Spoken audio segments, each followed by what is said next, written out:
kër Cheikh Mansour muy fondation boo xam si bëgg nañ tamit fépp fu ko seen ñu àggale ko te di ko ànd ak waa daayira bi te bëgg ñoo def lenn loo xamante tamit waa daayira bi yëguñu ko lépp lu ñu def lu mën di doon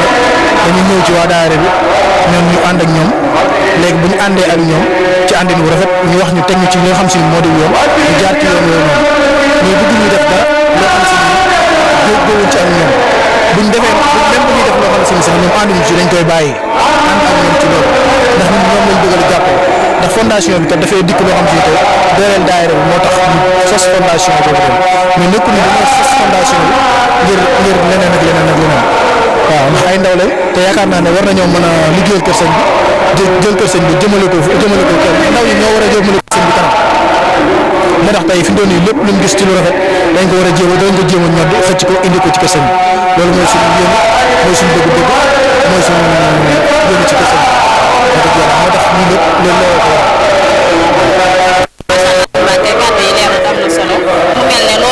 am solo ndaxte lu baax moom daanaka amul tànki ginnaaw tànk kanam rek la am te taxawal fondation day tax xale yi nga xamante ne ak ndaw ñi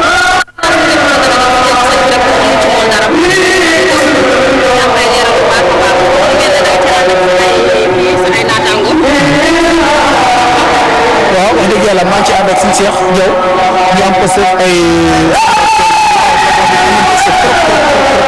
te yaakaar naa ne ku leen jàppale ñu dem te aussi que dafa doon loo xam si ne yàlla dañoo suturaal ñu dem muritu sëñ bi sëñ bi defal ñu ngërëm ñu dem ñu jugee ci daara bi ñëwaat kon war nañoo gën a mën a feddali suñu laxasaay feddali suñu suñu ngëm-ngëm bu baax kon liggéeyal sëñ bi ndax loolu lañ bëgg te mooy suñu bëgg-bëgg tey mooy suñu bëgg-bëgg ëllëg ñëpp liggéeyal sëñ bi rek mooy ñor du leneen mooy ñor